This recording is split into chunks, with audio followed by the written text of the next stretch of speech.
Olá, gente! Hoje vamos falar sobre a terceirização após a reforma trabalhista. Meu nome é Fabiana e esse é o canal Geração Contábil Jurídica.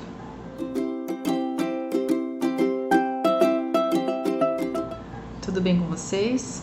Hoje vamos bater um papo aqui bem tranquilo sobre a terceirização após a reforma trabalhista. Vamos abordar alguns pontos específicos dessa reforma. O assunto é bem extenso, mas vamos pincelar aqui algumas situações mais relevantes, tá bom? Diante de algumas dúvidas que vêm surgindo aí no dia a dia. O que é interessante frisar a vocês. Quando uma empresa contrata uma terceira, ela deve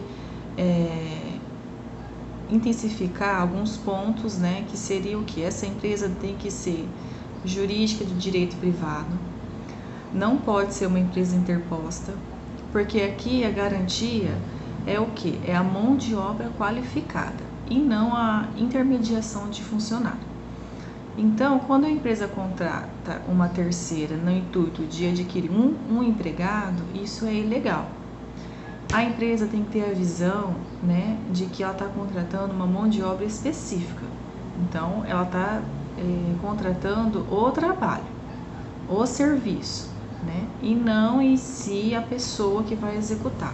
Então, essas empresas terceiras, ela tem que ter funcionários qualificados para a função, conforme a necessidade, né, que a empresa exige, com cursos, qualificações e fornecer a mão de obra.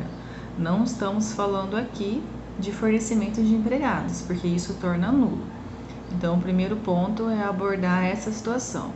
A empresa tem que ser jurídica de direito privado, tem que ter as qualificações preenchidas, né, para estar fornecendo essa mão de obra qualificada. Outra situação que a reforma alterou foi que antes a terceirização era apenas para atividade meio, que seria algumas situações específicas, como portaria, recepção, recursos humanos, dentre outros, né? A atividade fim da empresa é aquela que rege a empresa, é o carro forte, vamos dizer assim. E era proibido antes da reforma. Após a reforma, ficou mais ampla a terceirização e a empresa pode estar contratando o terceiro, né, para também executar a atividade fim. Antes era preservada essa atividade fim por conta de que, por ser uma situação mais específica, a empresa exigir qualificações, né? E por ser algo mais complicado. Agora, com a reforma, algumas empresas também estão se qualificando para fornecer esse tipo de mão de obra especializada. Outra situação também que deve se atentar é sobre a subordinação. Então, o funcionário ele vai responder diretamente ao terceiro, à empresa contratada. Então, as normas e obediência e regras, né, serão atribuídos à terceira. Mas isso não se pode confundir dentro do ambiente de trabalho, ele cumprir as regras legais que a empresa exige, né? Então, dentro do ambiente de trabalho, tem as regras que a empresa determina e isso deve ser cumprido e não se confunde com subordinação. Subordinação é o recebimento de ordens diretas da empresa contratante. Então, ele vai responder apenas à empresa contratada, que é a terceira. Outra situação também que deve se garantir é que as mesmas condições de um empregado normal da contratante ao contratado da terceira. O que seria? Condições de higiene pessoal, limpeza, alimentação, transporte, medicina legal do trabalho. Então, essas situações também devem garantir ao contratado terceiro que está executando o serviço dentro do ambiente de trabalho da empresa contratante, tá? Não vamos confundir com subordinação, porque a palavra subordinação é a chave para a quebra da terceirização. Porque se houver a subordinação direta da contratante, o contrato terceiro, ele é nulo. Então, a empresa vai ter que atribuir todos os direitos trabalhistas de um funcionário comum. Então, isso também deve ficar bem claro. Outra situação específica que deve se atentar também é respeitar o prazo de 18 meses. Então, o que seria esse de 18 meses? O empregado dispensado da empresa contratante não pode ser pego como terceiro dentro do prazo de 18 meses. Porque muitas vezes o que acontece? A empresa dispensa o funcionário e recontrata ele como terceiro. Pega uma empresa especializada, ele como jurídico também, né, pessoa jurídica, ele tem um CNPJ e ele vai prestar serviços como terceiro dentro da empresa. Isso também é vedado e quebra o contrato terceiro, de terceirização. Então tem que tomar cuidado com isso também, tá?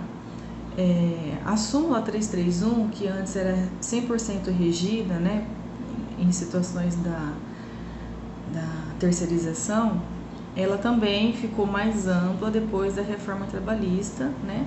Mas ainda assim a lei da reforma da terceirização, que é 6.019 de 97, ainda assim algumas situações a serem cumpridas, juntamente com a nova redação dada da Lei 13.467 de 2017, que é outra reforma trabalhista, tá bom?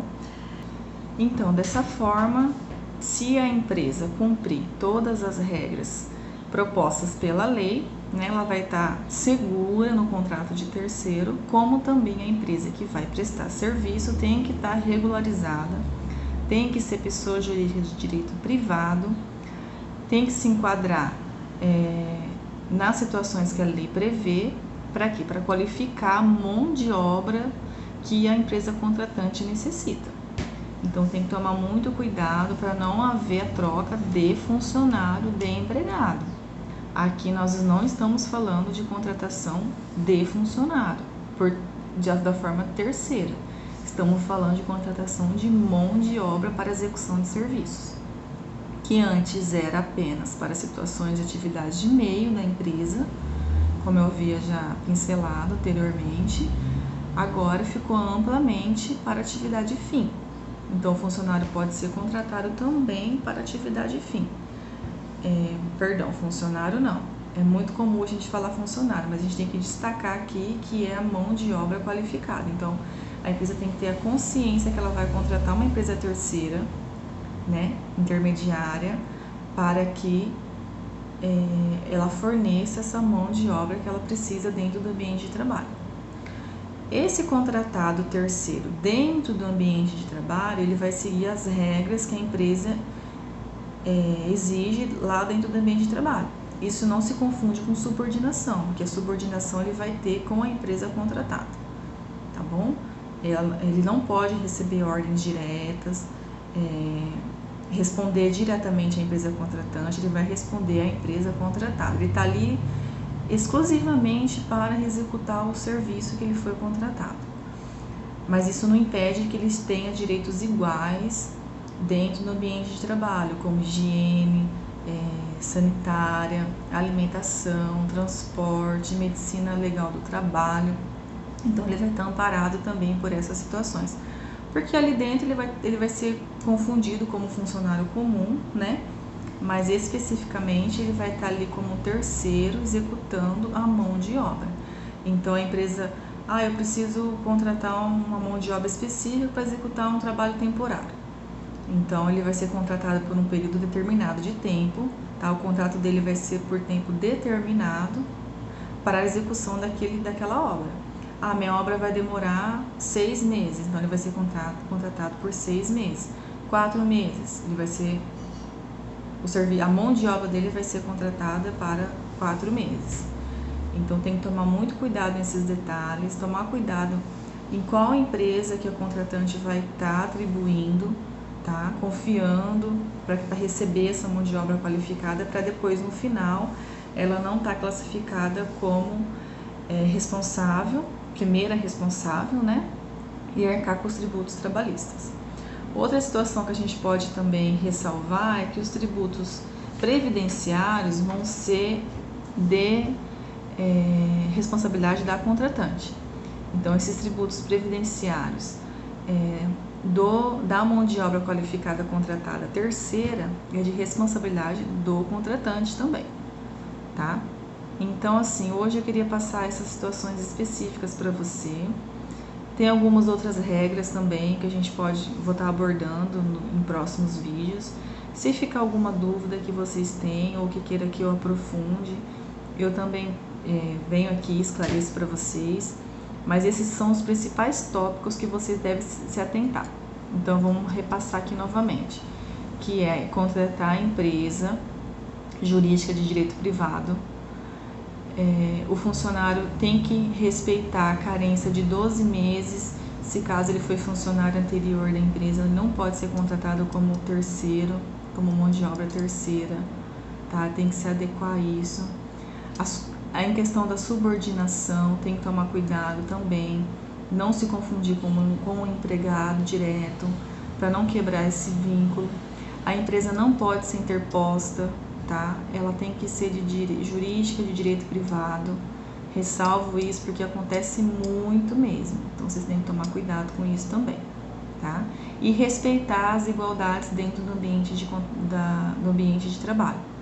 Então, o chão de fábrica ali, que é contratado, que vai executar o serviço dele, a mão de obra dele, ele vai ter direitos iguais do funcionário direto ali da contratante, tá bom?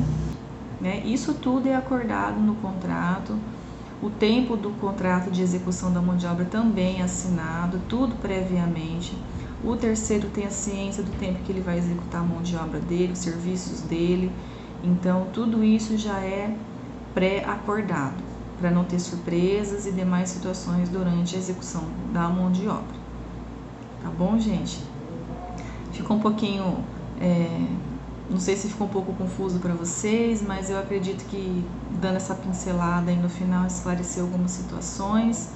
Se surgir alguma outra dúvida, vocês podem comentar aí no campo que tem, né, para vocês comentarem.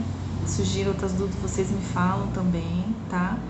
É muito legal ter essa empatia de vocês. A gente está recebendo vários feedbacks legais aí desses vídeos, tá bom? E se inscreva no canal, ative as notificações para vocês receberem os avisos de vídeos novos. Toda semana há vídeos novos, tá? Semana que vem a gente vai estar com uma proposta legal também de vídeos novos aí, umas sequências de vídeos novos, e é muito legal compartilhar essas informações com vocês. Espero que vocês tenham gostado e até o próximo vídeo. Um grande abraço, até mais.